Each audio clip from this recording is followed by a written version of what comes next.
to China EVs and More, where my co-host, Lei Xing, and I will go over the week's most important and interesting news coming out of the global EV, AV, and mobility sectors. What Lei and I discuss today is based on our opinions and should not be taken as investment advice. For those that are new to the show, welcome. And to our loyal listeners, welcome back. We ask that you please help us get the word out about this podcast to other enthusiasts. And of course, tune in again next week. My name is Tu Lee. I am the managing director at Sinoauto Insights, a global management consultancy that helps organizations bring innovative and tech-focused products and services to the transportation and mobility sectors. I write a free weekly newsletter that we pull many of our discussion topics from. You can sign up for it at sinoautoinsights.substack.com, which of course I encourage you all to do. A Beijing 3 weeks, Lei. Can you please introduce yourself? Yeah, 10 more days and then I'll be back in the stateside, Lei. And good morning to a very Swiss two, Swiss-bound two. Bonjour, bonjour. Bonjour. Wait, do they speak French? French. Okay. At least in Lausanne. And good afternoon from Beijing. This is your co-host, Lei Xing, former chief editor of China Auto Review. And this is episode number 170. Since you're in Europe, let's talk about the EU tariffs. And then we can kind of, at the end, update on what we've been up to, each of us. So I should apologize because last week was a bit hectic for me and we weren't able to host the show. But I hope, because I'll be back in the U.S. mid next week, and I hope that we'll be able to get it back into a regular occurrence, a weekly occurrence. So my apologies for that. But please. No, I'll be back the following week. So anyways, we're probably going to stick with the Friday U.S. morning, East Coast morning time from there on. But I was just going to say, there's really not much to say about this EU tariffs because other than the small percentage tweak, it's happened. I don't see any major concessions going forward. There's still a 4-month grace period, but I mean, it's happening, right? So the only way I see them conceding any of this tariff over this next 4 months is if there are some sort of guarantees from Chinese companies that they're going to invest heavily in Europe, and but I don't see them moving away from the percentages right now.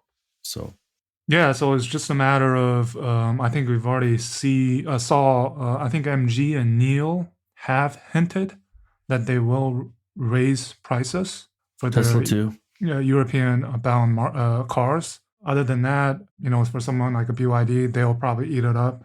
They may increase prices as well, but the one thing to note that everything has been on BEVs, battery electric vehicles. So I think there's an opportunity for the PHEVs, which are not included in the implementation document. So what I'm not sure about, Lei, is that if that's an oversight or if that's by design. Probably both. Probably by the design. That's my take. I look at it like these announcements by NIO and MG as like a trial balloon because they're trying to figure out what BYD is going to do. And I think they'll try to swallow as much of that tariff as they can, but it still depends on who the leader is going to be doing. And they have the most flexibility because they're looking at a 30% tariff versus a 50% tariff. So, and then Tesla, Volkswagen, they're also going to get hit by a 20% or a 20 plus 10. So a 30% tariff. Even if you're a European brand, but you're shipping from China, it's going to be inclusive of that tariff now. So yeah, Tesla to be decided. Tesla is kind of the outlier, but for any SAIC, I would imagine subsidiaries, including the some of the Volkswagens. Volkswagen Anhui, which is exporting vehicles, they'll be affected. But right, there's no winners in all of this. The Chinese EV brands are going to lose somewhat, but the ones that are losing more, the more losers out of these losers are the Germans, really, the Europeans, The and bigger specifically the losers. Germans, right? Well, I would disagree. I think Stellantis is going to come out looking pretty good because we've already seen that they're shipping kits to Poland and they're going to ramp that up for Leap motor vehicles. And I think that with their set of the Avenger, I saw the Avenger in Paris. It looks great.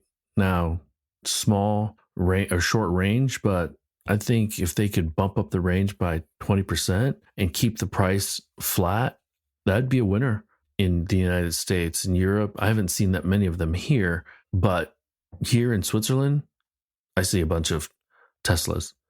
My friend is driving an 8-year-old X that he thinks is still a great car. And so the one thing, Lay, that I think is kind of crazy is that Stiffel's banker is now covering Tesla, and the pressure for them to keep utilization high in Shanghai. And now with this tariff going on, they're likely going to increase Berlin Giga production for local supply. And now they need to find a new place for the production coming out of Shanghai, or they're going to have to continue to cut price in Shanghai in order to try to keep utilization rates high at Shanghai Giga. So the fact that this analyst is like, oh, I'm long. And then another analyst who's on CNBC recently, oh, I'm super long. A8's going to be a game changer, blah, blah, blah. That they don't mention China and they don't mention these EU tariffs and how that it might affect is unbelievable to me. And so they're not either talking about the full picture or they don't know what the full picture is.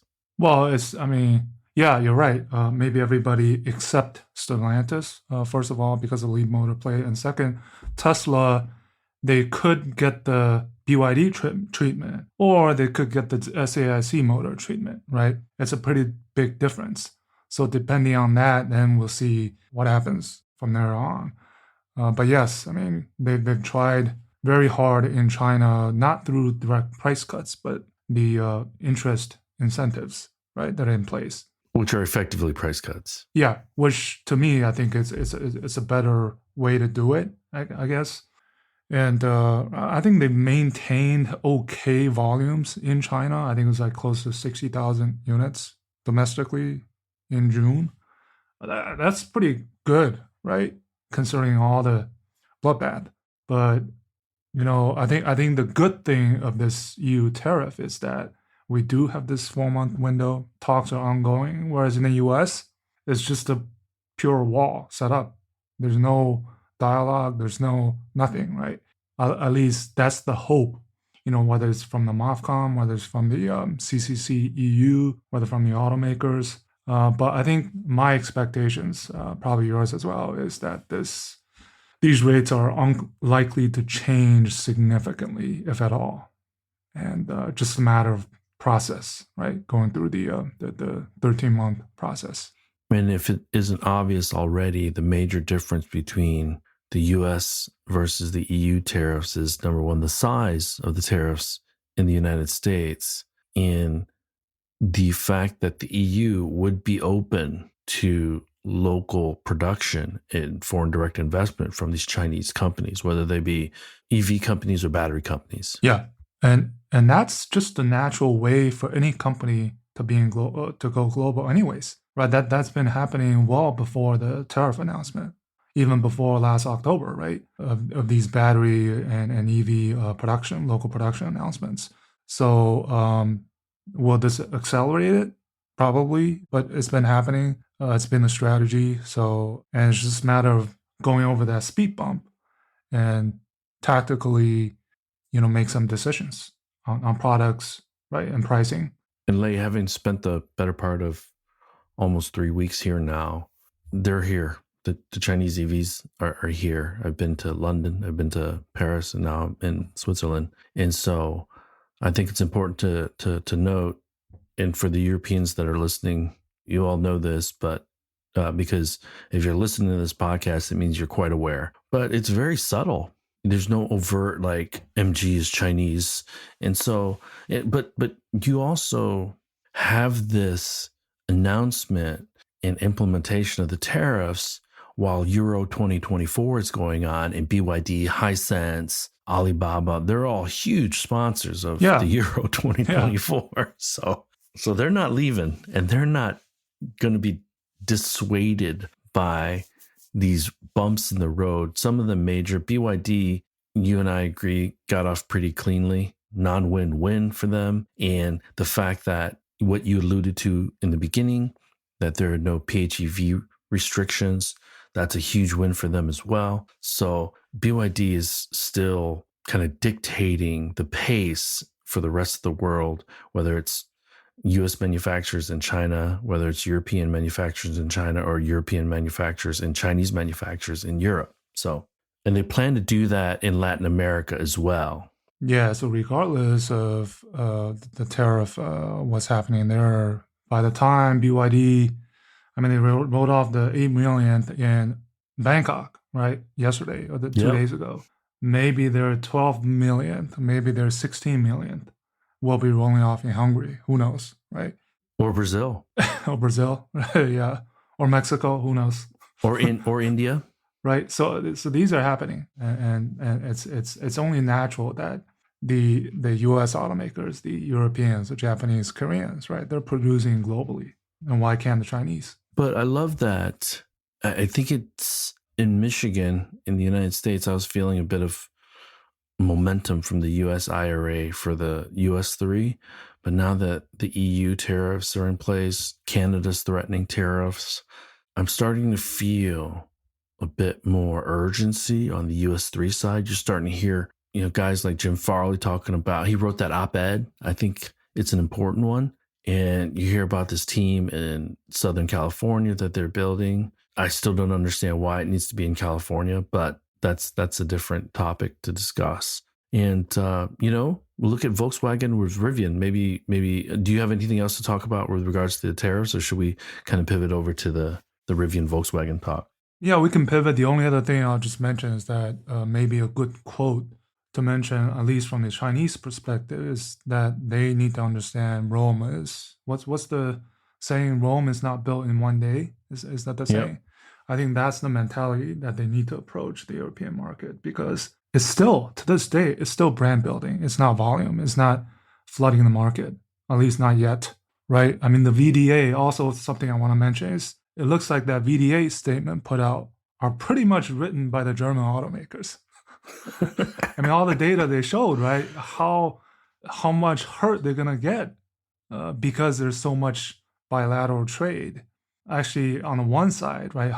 For example, the components supplier value of the supply exported to China, and also that comes with the high profitable vehicles, ICE vehicles that the German brands export to China. So there's so much involved that obviously, too much is at stake. That's why they're against it. Yeah, but I think you look at it from both sides, right? The Chinese side and the German side, the European side. And they know that they're very vulnerable. The Germans in particular. Vulnerable in China. Yeah. So the track record is that they're losing share, even because there was an article that BMW is now like cutting prices on the i3 pretty substantially in China again, in order to keep the sales going. So lots of challenges for the German automakers in the China market, if you didn't know that yet. Yeah.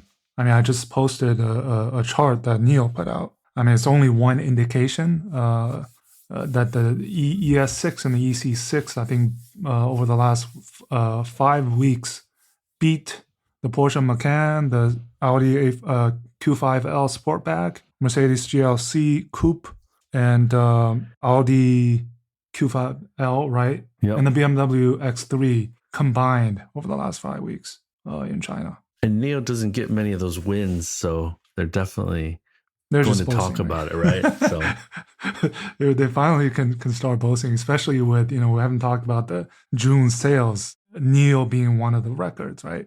The monthly record. And then the last thing I'll say was, this is a triple whammy. It's not only a double whammy. especially for the Germans, because one, they're losing market share in China. Second, they are planning to export out of China. Mini, one case, one example. And third, these potential 25% tariff on these 2.5 liter vehicles imported, which are significant volumes and profit driver. So triple whammy. Obviously, they don't want, see the tariffs. One thing that I'll also mention really quickly is export only Chinese EV companies like an iWays. What happens to them now? They've struggled already. Now, is this going to be the nail in the coffin, the last nail in the coffin for them? Yeah, I don't expect any positive turnaround for these type of brands. Because iWays has effectively announced that they are an import or an export only brand because they got zero sales in China. But there are other there are other Chinese EV brands that are effectively export only. So that could really, really close the door on any opportunity for them to gain sales, because a 30% tariff on a vehicle that's likely not profitable already from a volume standpoint, I don't know how much longer they're going to be able to do that. So let's do this. Instead of talking Volkswagen, Rivian, let's talk June sales, because you mentioned it. So any surprises for you? Any? NIO actually getting above 20,000 was a bit of a surprise because they had hinted based on the guidance. And Li Auto was strong again, beating out Idol. I think Li Motor had a strong month. And they just launched the C16, which is in the Chinese media, it's looked at as a half Li Auto Right. L7 or L8. Yeah. Because it's basically the same thing, but half cheap. So, and then some other brands, BYD again, also a record. I was thinking about, whether they'll get to 10 million production within this year, given the current trajectory. And the Mad Dash. Yeah, Mad Dash. For year I think end. June is kind of like the Mad Dash of the first half year. And then December, you'll see the Mad Dash at the end of the year. So there's a lot of seasonality involved. Also because I tweeted that of the current 以旧换新, which means two things: the cash flow clunkers and also scrapping your old vehicles for new ones, plus all the kind of incentives, right, that are put out by, Tesla being one example, others trying to, the aim of which is not the car market, but really the economy. Yes. And so and we can talk about this later, but I didn't see any real surprises. I was pleasantly surprised, outside of the NIO sales, because they just keep grinding. The one thing that is a bit of a head scratcher is the Envo going to use a separate chart swapping system. It'll be the same, but it'll be available on the new 4th gen swapping stations. Yeah. And some of the 3rd gen, but mostly on the 4th gen, that are being accelerated as we speak in the second half of the year, because they have planned to build 1,000 extra swapping stations this year. Yeah, I like the breadcrumbs for Envo. They're building up the excitement. I think they're doing a better job with their new brand than Xpeng is with the Mona brand. I think it's still a little bit confusing for a lot of people. Yeah. Speaking, I think Xpeng, my view is that they're still struggling a little bit. If you look at the sales rankings, right, 10,000 units, okay, it's not great given their positioning. The Mona, the design language, the styling, it's called the Xpeng Mona M03 rather than the Xpeng M03 or the Mona M03. Right. I don't see the kind of the identity consistency compared to, let's say, a Li Auto or NIO. And originally Mona was a second brand, but I think it's one of those last minute changes in strategy tactic. Yeah, so that's what I'm not sure of. Is it a sub brand now or a trim? It's an Xpeng brand, but a new series. 系列, right? In Chinese, it's called the 系列, which is a bit confusing if you're trying to explain to English, Well, I was confused, but my Chinese is terrible, so that's why I was confused. Yeah, yeah, because it's got Um, still got the Xpeng logo, right? yes, and we know you got to be careful about that because there's going to be a lot of co-branding going on, and you saw Huawei kind of give up the The trademark Ito, rights yeah, for yeah, yeah, yeah, yeah. so which means to me that they're trying to spread their risk a little bit among all these SOE startups that they are working with. I wrote in the newsletter or on a tweet that this is 3D chess now. There's geopolitics involved, there's technology involved, or restrictions on technology. There's data involved, national security, and one of the things that and Xander, I know you raised your hand, but can you do that again in about 20 minutes? We'll get to your question, but I also wanted you to maybe spend a few minutes talking about because you attended the London event. So, but we'll circle back on that. But Lei, your thoughts on Rivian Volkswagen? First of all, I love the official photo op that they put out. It's mostly Rivian, right? And then Volkswagen tweeted out a picture of Oliver and RJ kind of looking afar, standing next to each other. I'm like, this is the best bromance in the industry so far, right? They're Until it both isn't. they're both pretty handsome CEOs, and Oliver Bluma is now turned into a, what would you call him? Better, a smart EV startup stand now. Well, Right? and he kind of A, breaks the mold because you see him in the blazer with the dark shirt, dark t-shirt, and then all of his management team are wearing the German uniform, the suit with no tie. So he does stand out that way as well. yeah, and it just, to me, that a Volkswagen Xpeng for China and a Volkswagen Rivian possibly not only for North America.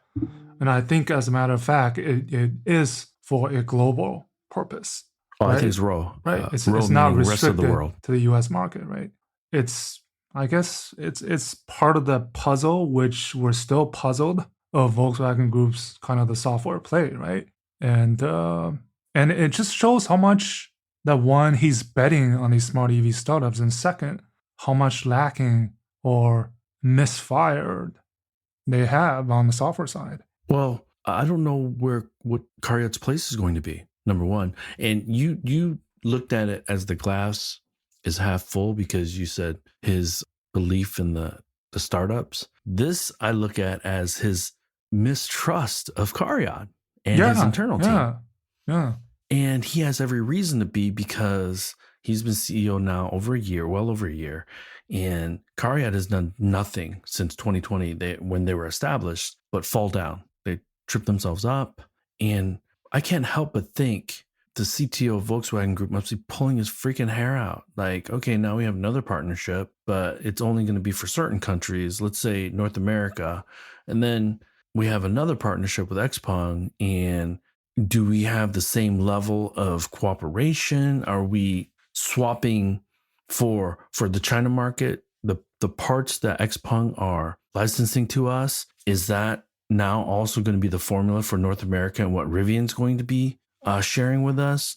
Because they've invested in two companies. They already have 9 brands that are selling globally, 10 brands that are selling globally. So is this 11 and 12 potentially? Because odd man out right now is Scout Motors in the United States. Well, I would So, imagine Scout will utilize whatever comes out of the joint venture, right? which must not make some of the Scout team very happy. Yeah, it just adding. Well, I mean, if you look at what RJ explained in the call that they had, and also the investor day, right? It was pretty clear why they talked about this zonal ECU architecture, going away from the traditional domain ECU architecture, right? Mm-hmm. And part of the reason why these legacies are difficult to change over or switch over, right? You want to simplify, but Volkswagen is adding complexity, it seems, because they have multiple without platforms. question. One for China, CMP specifically, some other ones that are in place, MEB, and then the PPE that are starting production in China as well, right? And then the future SSP, how all of these mesh and work together. I don't want to be in his position, right? It's difficult to manage. It's a necessary kind of strategy because there's not going to be a lot of data transfer from China to the rest of the world and vice versa. So there needs to be that separation, bifurcation, however you want to call it. But again, I actually think it's a little bit of an indictment on the Germany software development community and sector a little bit too, because they're not able to get it done. We need to hire a team in Silicon Valley. That team in Silicon Valley has poached a bunch of Rivian employees. And so guess what? Let's take it a step further.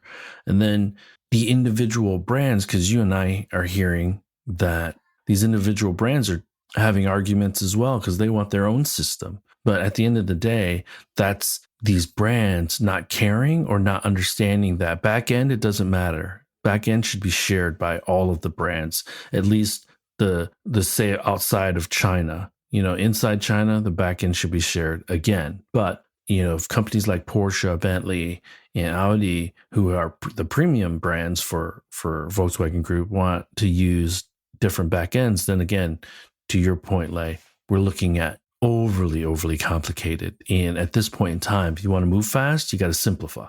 Yeah. So it's a bit frustrating. And then also the president of these type of partnerships, which Volkswagen and Rivian were both involved in. One, the Volkswagen Ford EV and AV partnership. That was a failure. The Ford's investment into Rivian, these happened the same year, 2019. That was a failure. Can these two new ones, Xpeng and Rivian, be any different? It's a question mark, right? With because that president. Bluma was not at Volkswagen Group when that happened with Argo.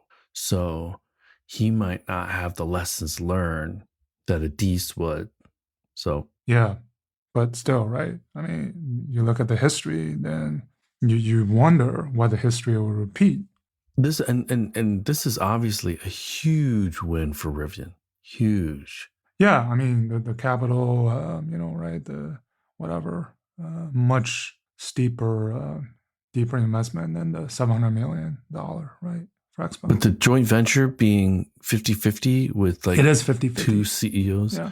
No, but two CEOs, it doesn't make any sense to me that way either from a leadership standpoint. I don't know. They'll probably come out of the chief software officer positions. Yeah. Both companies or something. I don't know. Yeah. Oh my God. What a and Volkswagen sounds like a freaking train wreck. Volkswagen's the Cariad's current CTO is the former CSO of Rivian. So, and right, if you think about that, maybe this thing's talk has been going on for months. This makes me think that he came over to Volkswagen. He's like, holy shit, these guys are terrible. Let's bring Rivian on board. Yeah, I need to talk to Bluma and have him write a big check. And so, again, this is a big win for Rivian for obvious reasons, because maybe they're going to get over the hump with the R2, R3, which I think should be, if they can launch them flawlessly, they should be home runs, in my opinion. But I have one on order. I believe you have one on order as well. Yeah. But one of the things that's important to note is that Ford, I think, felt threatened by Rivian. I think they thought that they could work together initially, and that's why they did the transaction. But ultimately, they looked at Rivian's product and said, wow, this could be a huge threat to us, and so we need to separate ourselves. And I think that's one of the underlying reasons Ford sold out of the Rivian investment. But hey, let's do this, Lei. Since we haven't had this podcast in 2 weeks, can you update us on what you've been up to in China? I think first thing that comes to mind is this time coming back with the family, it's more visiting relatives and old friends, including my daughter's friends, and we're really feeling like a local. I don't see myself as someone who's never been to China. Or you see the recent news about the 144-hour visa free, which have driven the uptick in the foreigners coming into China, but it's just the daily fabric of life, how life is here. I don't see any. I don't feel surprised at anything. Think how things life is here. People work really hard, right? You appreciate that. But there's a couple of events or things I did was one last week. I went to Neo again, and they had this quality, kind of like a quality day, where Li Bin and the head of the there's a quality committee at Neo, Shen Feng, who was the R&D for Volvo China 7 years ago, but he joined Neo. They really talked in detail about how they approach quality as this thing called all-time quality, ATQ, that Li Bin mentioned, and this entire system that they go through, not only on manufacturing, but on all facets of quality, right? Service, software, OTA, battery, everything, logistics. Sounds a little bit like TQM, Total Quality Management, Toyota. Yeah. And they had this event talk at a basketball court, an employee basketball In court Hefei. in the F2 in Hefei. Outside, there's the soccer field, right? So, and then after that, they had a tour, and I was really surprised. They let you take all kind of photos and videos. So the tour included the general assembly, the body shop, the stamping, and also the e-motor, which is E1 next door.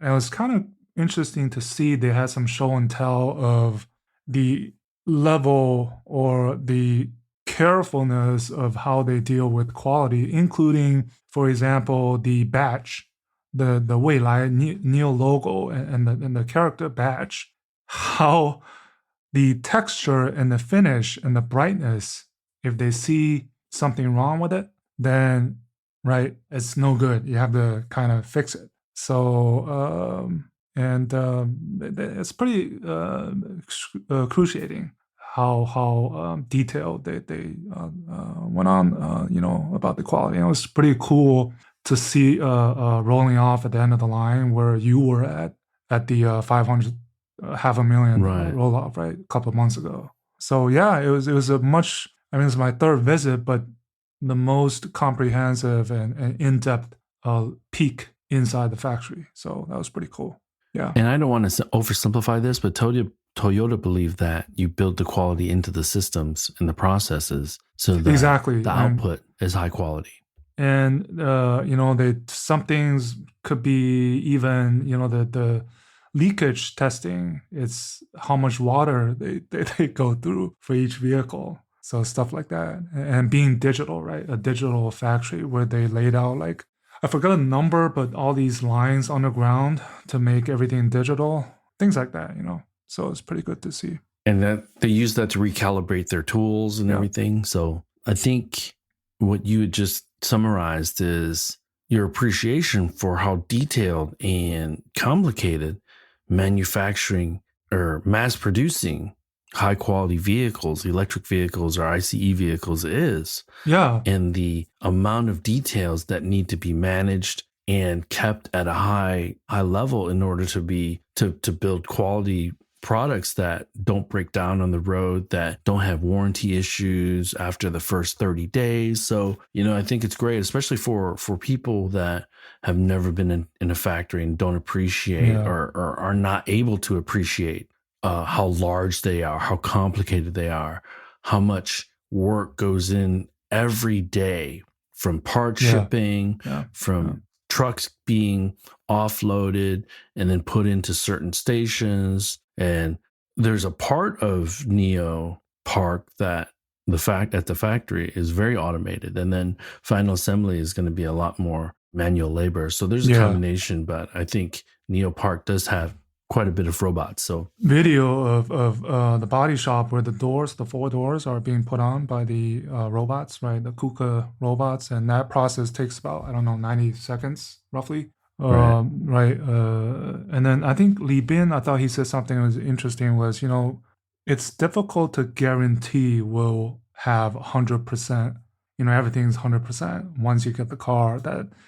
you don't ever do a recall, right? It's nobody can promise you that, but What he can promise is the kind of the process that they have in place for quality. And then I think one of the things that's driven their sales in recent months is the last few weeks they've started talking more about this 15-year kind of not warranty, but kind of like a guarantee that the battery would not lose the capacity below 85%. I think the national Okay. standard is 80%, so there's 5% better, and they're really trying to send the message that the battery swapping not only of convenience but also considering the residual value of your car. I think those are some of the messages being driven home by these, executives that may have helped in some way, I think, in their sales.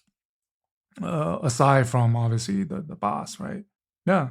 Yeah. So anything else that you did? Oh, I just tried out the latest WeRide and Baidu Oh, Robotaxi service from Daxing Airport to Yizhuang, and how long did that take? I took a round trip the other day, just random round trip, going to the 多少钱？ airport with a WeRide and coming back in a Robotaxi, the Baidu's platform. And my conclusion is that I was surprised how much WeRide was better, significantly better than Baidu. I was very surprised. I don't know, because No major differences on the traffic or the no difficulty. major differences during a weekday. I think it was during Saturday morning. But I mean, Yizhuang and Did it take South Fourth Ring, or how did it get to Yizhuang? Yizhuang and Daxing Airport is way out of Beijing, right? Yep. So it went through the there's an expressway, part of the expressway connecting the Daxing Airport. So the Baidu one felt, first of all, there's 3 to 4 takeovers. WeRide, there was not one takeover. Hold on. So let me be clear. There were safety drivers. This was not driverless. It's called the 主驾游人, which means the safety driver on the driver's seat, the safety driver, basically, yeah. Not fully driverless, not like Waymo, not yet at least. Okay. The trip, basically 50 minutes, 45 kilometers each way. So not a short trip, right? Pretty long trip. So local roads, expressways, a lot of on-ramp, off-ramp. And most interesting thing was going through the ETC lane, because the current, the Xpeng we tested, the NOA or the XNGP, they still have to figure that out. You have to take over. But this thing, because it has ETC installed, there's 4 different, so 2 each for the 2 trips, and each one performed differently. It was kind of hilarious. So that shows you there's still so much more to go of really and variations in strategy and actual what the car did once the Baidu totally stopped before the ETC lane, because there was traffic behind that kind of went past by it. And then the other case, the WeRide kind of went through the ETC fine, but at the end, when the bar raised, it kind of hesitated a little bit. It's like, oh, it's got to think a little bit, and then it went on. But I mean, it shows that these ODD are expanding, but still, I think it's still quite expensive. It was free for me since they still had to tweak their payment in the back end. So both trips were free, but the actual cost will be close to 200 RMB. That shows you how long it is. Wow. And I think currently, I just checked that they're now giving the WeRide platform, at least right now, is 50% off. So like 180 trip one way, you will pay about 90 RMB. So it's like 50% off. Wow, so 200 RMB because it's a long trip, I think, more than anything else.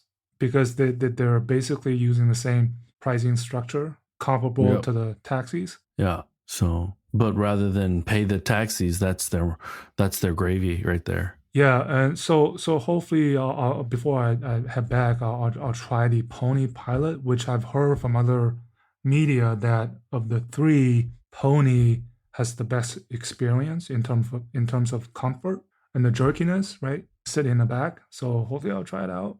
But it's great to see. I mean, since you last year and since the pandemic, I mean, you've been on several of these AVs on different occasions. I've been on several of these occasions. You can see these development, right? And you can definitely, and that's why it's important. And bugs, still bugs, tons of bugs. Yeah. But that's why, if people are wondering, why do we keep on taking the Baidu and doing this? Because these little tweaks make a lot of difference in the ride quality and the responsiveness and the comfortability for the passenger. So that's why I'm anxious and wanting to try it every time I'm in China, just to see what the next version of the software does. Yeah, and also, I mean, since our trip at the end of April, Xpeng's XMGP, I think that 10G 5.1 is now 5.2. That system has gotten significantly better just within a matter of weeks. So This is on the heels of rumors that a limited FSD is going to launch in Shanghai soon. maybe it already is. So yeah, maybe, but yeah, Yeah, let's so do this, Lei. It's 48 minutes 8:20 already. my time. Yeah, so I'm going to open the room up for any questions. Xander, if you want to raise your hand again, we'll bring you up. And I'm going to talk about my time after the Move conference in Paris and then the last couple of days here. Paris, getting ready for the Olympics. Olympics, super exciting. What's cool, I was in London, saw the England match in a pub. And then in Paris, I was with my sons. We were walking around. All the sports bars were reserved, didn't have any room. So we found this random pizza place, coffee shop. Walked in, got a table, watched France play in the 90th minute or 93rd minute or something like that. They scored a goal. Everybody started cheering. I think it was a good experience for my sons, because obviously watching France play in France was a pretty cool experience. I think they'll look back on it. Were you guys wearing those jerseys that you bought in Shenzhen? Yeah, so Nathan was wearing the France jersey. I was not wearing my Brazil jersey. But Harry, at the England match, he was wearing his England jersey. So that's cool. And then, so I was supposed to get a Microlino in Switzerland, but it didn't work out. I wanted to drive that thing around. The one thing that I think was cool was the event in London with Stephen Lynch and Sam Hogg in Soho at this place called the China Exchange, right in Chinatown, effectively, Soho, Chinatown. And I didn't know what to expect. 40, 50 people, maybe. There's 250 people. There's a 23-pound fee to get in. So these people paid money. And 3 panels. I was told that ours was the best, wink, wink, but got an opportunity to sit down with Simon Wright from The Economist and Henry Sanderson from Benchmark Minerals, XFT mining journalist. And so, the first question was, will they use these, what are they going to do with all of our data? And so I just looked at them and said, how many of you have Android phones? How many of you have iPhones? They have your data because those are built in China. So, and so you're not that concerned about that, are you? And it's just kind of, I'm not advocating for one or the other. I'm just saying, okay, you can't ignore that and then complain about this. And, it was a good conversation, but that crowd was a bit more open-minded about engagement with China. So, and then Paris walked a lot, probably averaging 16,000, 17,000 steps a day. Same for me when I visited October 2022. And man, I'm in love with Europe because the weather has been so freaking amazing. Man, the week we had in Munich, I mean, how lovely that was, right? I mean, so yeah, it's different vibe. So took the train from Paris to Lausanne. Actually, I take that back. There's a little bit of rain when we arrived to Lausanne. Friend picked me up and staying with him. He lives in Lausanne, right on the water.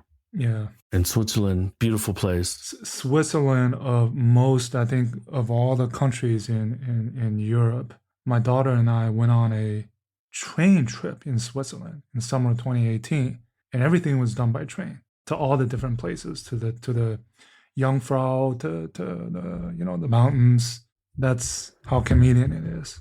Like, I'm thinking like, how much better if we can go to Florida from Massachusetts just in a high bullet train in 5 hours. It can't Well, happen. I used to be, before I lived in China, I used to be all about cars. But now, and I can say I've experienced transportation systems all over the world, because I'm not saying I stayed a day. I've stayed quite a while in a lot of these places. And so one of the things, I don't know if I told you that, but I visited Bloomberg in London. Amazing Yeah, I saw office. it. Sorry, Amazing tweets. office. Yeah, and then I took a London cab, an electric London cab. I The black specifically taxi, called, yeah, the LEVC, right? yeah, and the cab driver's name was Rory. Talked to him for about 25 minutes, effectively the entire ride to the Bloomberg headquarters, and he said he was impressed with the London cab, but he had a hybrid, and he said the hybrid only gives him like 40 miles, and then the gas engine kicks in. So, and then he said the map on the infotainment included in the infotainment system is terrible, so he uses his phone, and so. But I hope the United States really takes a step back, looks at the opportunity to kind of reprioritize what's important from a transportation standpoint. Not only to make, because man, like I don't really look at walking as exercise, but man, 16,000 steps is a lot of exercise. That's a lot for you. yes, but I needed it because I was with my friend, and the good Jing A for your founder, kids as well. and we drank a bunch of beer. So, anyways, and then last night, my friend has a deck that overlooks Lake Le Mans, and across from where we are is Evian, the city of Evian, I guess. Yeah, the Evian town or water whatever. is cheap, cheaper than Coke. And so, and so we sat outside. A friend of his, a neighbor of his, came over, American wife, Italian husband, and celebrated America's birthday and made hamburgers, hot dogs. Kids loved it. We're sitting outside, beautiful day. Yeah, so we had KFC yesterday. Nice. if that's celebrating the US. No, and then tonight we will watch Spain, and Germany. Germany. I'm rooting for Germany, man. Because of the EV connection. I'm rooting for the underdogs. Hold on. It's Portugal versus, I forget. Netherlands? France. France. So both two amazing matches. Yeah. Anyways, we stopped talking. This is me and you talking as friends, not as podcast hosts. So no, I mean, like if we think about the mobility, I don't know if you get the same feeling as I do that whenever we're in China and Europe, our mobility radius suddenly expands significantly, whereas in the US, you're kind of stuck in your own neighborhood. Do you feel that? I mean, that's the way I feel. Because of the convenience of different mobility and transportation options that you have. I don't feel that I can walk out my door and walk for 40 miles or a mile and be in different neighborhoods. Well, we live in the suburbs, so I think that's different too. But yeah, the American way is not jumping on a bike. The American way is like getting in a car for everything. I should mention also this time back again, I paid a little bit more attention on the why my brother, these kind of people who are riding these electric scooters or bikes to deliver food. And there's been significantly more battery swapping boxes set up outside of compounds that I've seen the last time I was here. Maybe I didn't pay attention, but those are becoming very ubiquitous because of the intensity with which they use these bikes to deliver food. And it's a quick solution rather than plugging in and charge. So the battery swapping stations are right next to the package. Yeah, boxes. To the package, the outside of the gates of your compound. I've seen significantly more. And what's that supermarket that Alibaba has?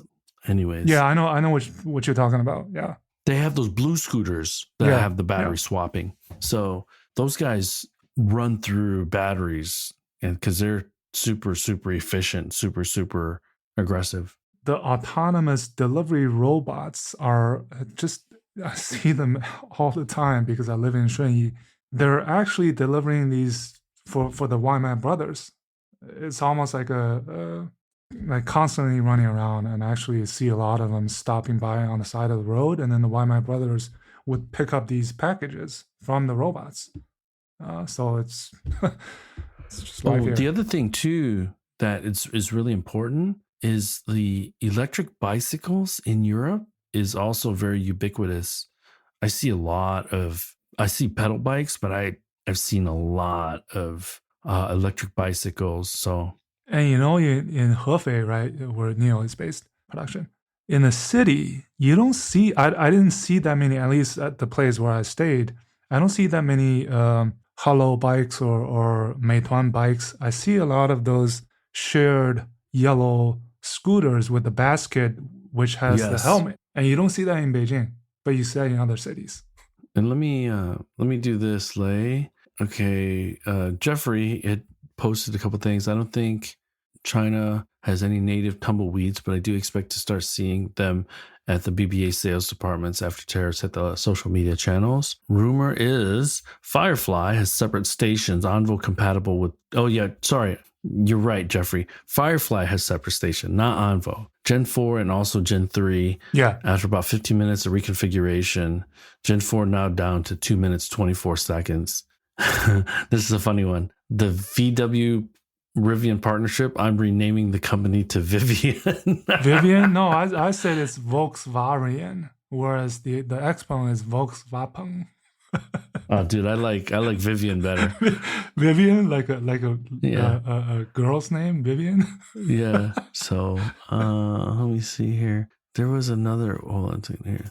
So one of these. So Matt tweeted, one of the worst EU tariffs is against a European company attempting to make cars in China for import, Mini. The tariffs are designed to share benefits and cultivate an industry at home because the alternative is EVs, job losses for Europeans, radical right government. Yeah, I mean.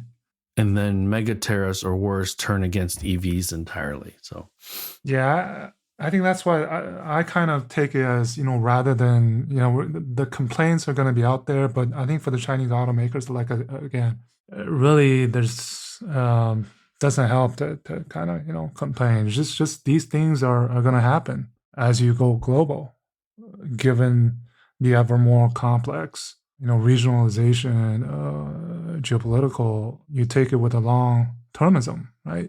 I'm gonna close on two things. One is that anyone that wanted to gain a leadership position in the European or US markets, they needed to build locally. No one's ever imported their way into a leadership role. No. Number two, for the past 40 years or so, the Chinese government and Chinese companies have never had to deal with exporting that much. I mean, not exporting, but exporting vehicles. They've had the ball in their court. So they had the leverage because everybody wanted to invest money in them. So now what we're seeing is the pendulum swinging back. Yeah. And this is really the first time where Chinese companies are exporting en masse into multiple regions, multiple countries. In BYD's case, 70 countries. Now, for BYD... 88 countries, I think, is what they announced. 88 now, yesterday is it? Or 2 days ago. Yeah. That's unbelievable. So isn't Tesla like in 50 or 40 countries? But anyways, BYD has gotten mostly positive embrace, but the shoe is on the other foot now. So these Chinese companies are going to have to play by other people's rules, not their own rules, not rules governed by their domestic government. So this is just, to your point, Lei, the way to do business outside of China. And then the third point probably is the product acceptance, the Chinese brand acceptance, the domestic stronghold of the brand loyalty in Europe and the US market is not easy to break. It's going to take a long time, really. But right, so the main differences between Japan entering the United States and Europe, Koreans entering the United States and Europe, their products were not great when they entered those markets. These Chinese products are great. They're good today. Yeah. They're good today. Yeah. And we know that any tweaks that need to be made can be done within 12, 18 months. And so this is not going to be a decade thing for these Chinese EV makers. It's going to be within 5, 6, 7 years. You're going to gain 20, 30, 40% share unless the domestic European automakers, domestic US automakers can bring products to the game that are really competitive, and where the Chinese are the most competitive is on price. So you got a deal. And they're talking about Europe is going to be 30% Chinese brands by 2030 or something like that. So it's a very interesting time. I'm glad to be doing what I'm doing, and I think you are too, Lei. Oh yeah. Being able to have this lens while you go to different places in the world, right? It's great. And it's important to remember that, you know, we've been talking about this for a long time, so none of this is a surprise to us. So, anyways, all right, man, have fun, man, in the rest of your European trip, Swiss trip. You're gonna meet up with the Monsieur, or no? Oh man, but yeah, I'm actually kind of ready to go home. But yeah, everyone, thanks again for listening. Good morning, good afternoon, and good evening. We will talk with you all next week. Yep, talk to you next week. Bye-bye. That brings us to the end of this week's show. Lei and I thank you for tuning in. My name is Tu Lee, and you can find me on Twitter at Sino Auto Insight. That's SinoAutoInsight. You can find Lei on Twitter at LeiXing77. That's LEIXING77. If you wouldn't mind rating and or reviewing us on Apple Podcasts, Spotify, or wherever you grab your podcast from, we'd appreciate that as well. Even better, if you enjoy this show, please tell your friends about it. Please join us again next week as we track down all the latest news on China, EVs, and more.